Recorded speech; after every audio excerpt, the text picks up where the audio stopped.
good news.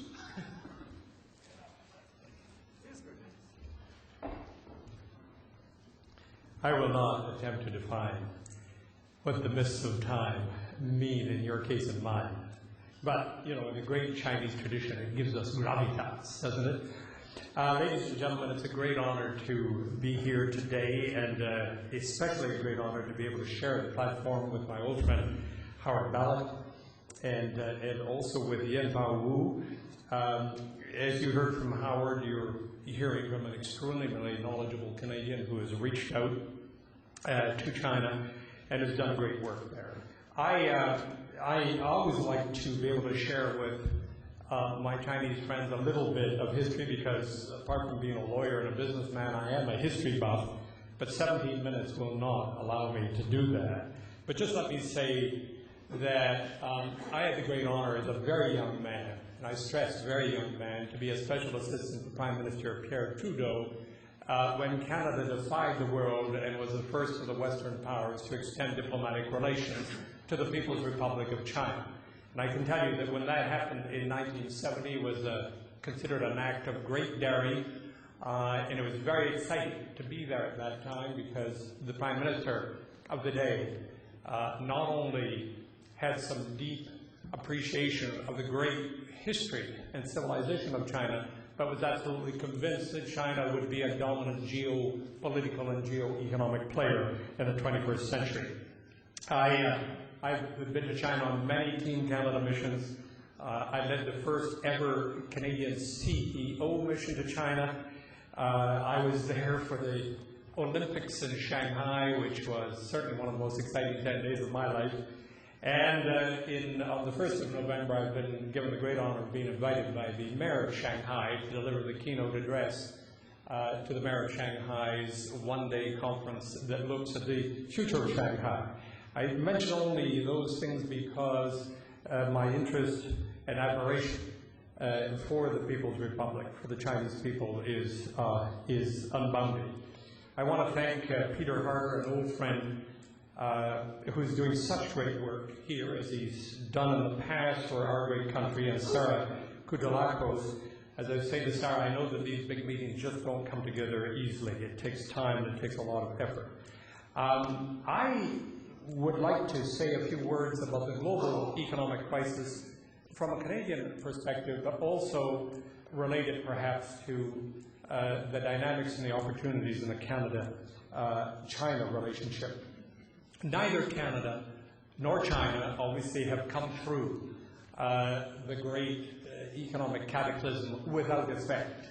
I do know, and Howard quite rightly points out, that relatively speaking, China has done extraordinarily well. But I do remember looking at the statistics, which we had taken for granted for such a long time, of 10.5 to 11, perhaps closer to 12% real growth over a period of a decade. And when we saw real growth cut in half, or perhaps, depending on whose statistics you're looking at, whether it was 6% or 7%, in the context of an economy the size of China, that was huge. Only to say, and Howard's right, the argument about decoupling, or are we coupled, is a purely spurious argument. The reality is that some elements of the Chinese economy were coupled and some elements, thank goodness, were not. We in Canada, of course, were hit quite hard. We may have been the last to enter the recession, but this year the Canadian economy will contract by 2.7% in inflation-adjusted terms. And while the global economy is stabilizing and recovery now begins to be imminent, we in Canada are in no means out of the woods. And a continuous approach and a sensible and cautious approach seems the logical thing to do, especially in these early stages of recovery when the Canadian economy still has high levels of unemployment. In my own organization, the Canadian Council of Chief Executives, we had a long and rather notorious history as being deficit hawks, very intolerant of large debt. But I have to tell you that in the face of the crisis and the unknowns that surrounding it, we were full square in support of the position that our government took, and that was to inject a very considerable degree of stimulus into the economy This, coupled with the very substantive easing that we saw not only in Canada, but in many other parts of the world, was the logical way to deal with the crisis. Now, it's true that we in Canada have already started to say, and the Prime Minister and the Minister of Finance have said maybe you're saying it a little too early. As far back as last January, we started talking about exit policies. And I know exit policies are not always popular, particularly in those parts of the world or regions where people are still hurting very, very badly. I say exit because we have seen a build-up in a relatively short period of time of enormous amount of deficits and growing debt in many countries of the world, and questions have been raised about whether some of it is indeed even sustainable. So the issue of exits, which has been debated and discussed by G20 leaders and G20 finance ministers, is a logical thing that we all have to address ourselves to.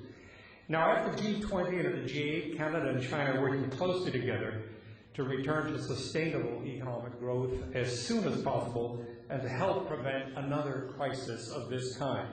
And in Canada's case, we've taken a number of steps to both secure stronger economic growth and to improve the business climate for investment and for future prosperity. We've seen additional tax cuts in Canada, which by the time we get into year 2011-2012, we will have the lowest overall tax rate on new business investment in the G7. This is definitely a step moving in the right direction, because what we must always recognize, to borrow that phrase, in crisis there's always an opportunity, and the opportunity is that we must not take our eye off the ball in terms of building long-term competitiveness. Now, measures of this